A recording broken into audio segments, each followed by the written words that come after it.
how did Greece shape the development of sport?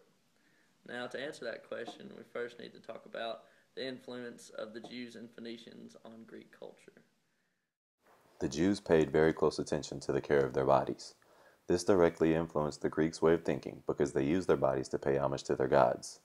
Socrates, a Greek philosopher, also made reference to a god higher than all other gods, which can be seen as a monotheistic view, a Jewish way of thinking. The Phoenicians' influence was a little different. They were able to establish trade with the Greeks because of Greece's close proximity to the Middle East. The Phoenicians enjoyed sport and physical activity, which would become a staple of Greek life. Greek culture, there were two opposing ideas of physical education, the naturalistic and anti-naturalistic. First, we'll talk about the naturalistic. It was a balanced program that incorporates physical and intellectual education, held the body in higher esteem than anti-naturalistic. Anti-naturalistic was physical education was a servant to the intellectual process, held mind in higher esteem than the body. There's also the view of dualism. It's the separation of being or existence into two components, the mind and the body.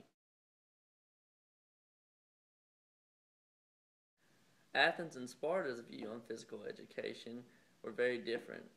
One was that the Greeks pictured their gods as perfect physical specimens, and they tried to honor their gods by taking care of their bodies. The Spartans strictly trained for military purposes. Physical education would help Athenians acquire important virtues. Both body and mind were developed in the gymnasium. They believed if a person were out of shape, it was a sign of poor education. Religious festivals at Olympia became so popular that athletes and spectators from all of Greece began to attend. Next, we'll talk about Socrates and Plato and their view of the body and physical education.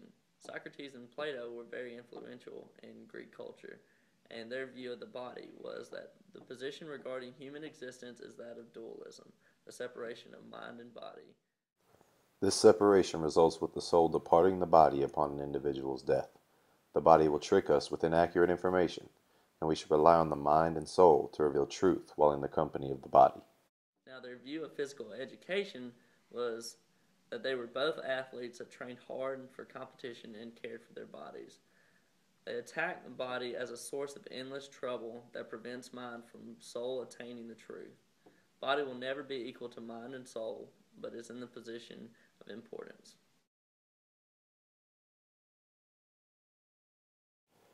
Athens, as well as most other city-states, built stadiums and held many festivals that were mainly religious.